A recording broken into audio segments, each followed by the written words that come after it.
často je sám. Ako väčšina chlapcov v jeho veku miluje hudbu, videohry a šport, obzvlášť hokej.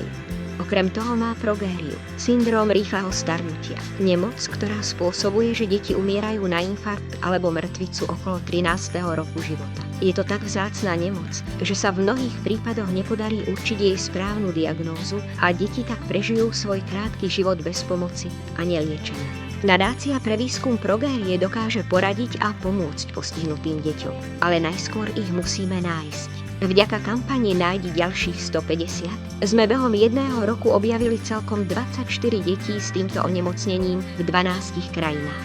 Som Zdeno Chára z Bostonu Bruins. Spájam sa s výskumným centrom progérie, aby sme našli všetky deti s progériou na Slovensku. S vašou pomocou môžeme poskytnúť týmto deťom pomoc, ktorú potrebujú.